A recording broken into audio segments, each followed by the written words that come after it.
دوستو، آئیے آج ہم پاکیزہ کلام یعنی نبی کریم صلی اللہ علیہ وسلم کی حدیث مبارکہ پیش کریں۔ حضرت انس بن مالک رضی اللہ عنہ سے روایت ہے کہ نبی کریم صلی اللہ علیہ وسلم نے حضرت ابو بکر اور حضرت عمر رضی اللہ عنہما کے بارے میں ارشاد فرمایا،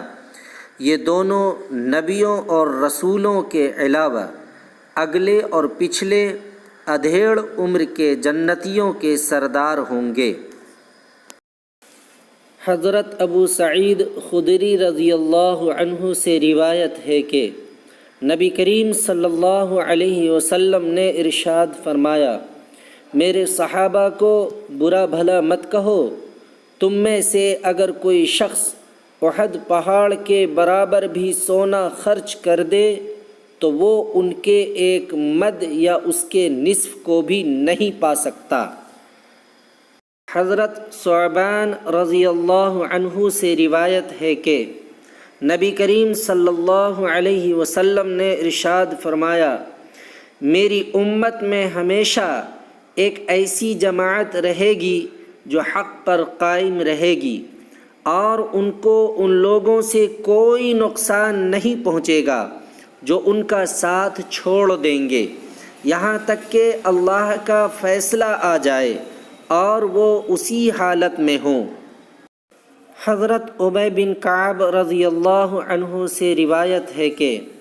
نبی کریم صلی اللہ علیہ وسلم نے ارشاد فرمایا، اس امت کو دنیا و آخرت میں بلند مقام و مرتبہ، نصرت اور زمین میں قدرت حاصل ہونے کی خوشخبری سناؤ، اور ان میں سے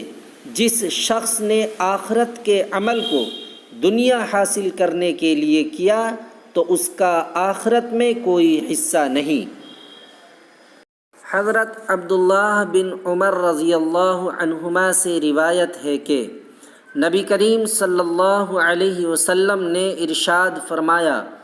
اسلام کی بنیاد 5 چیزوں پر ہے، اس بات کی گواہی دینا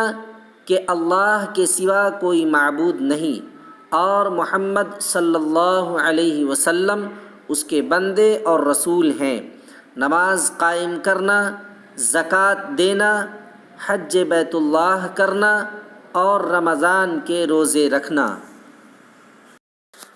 حضرت انس بن مالک رضی اللہ عنہ سے روایت ہے کہ نبی کریم صلی اللہ علیہ وسلم نے ارشاد فرمایا،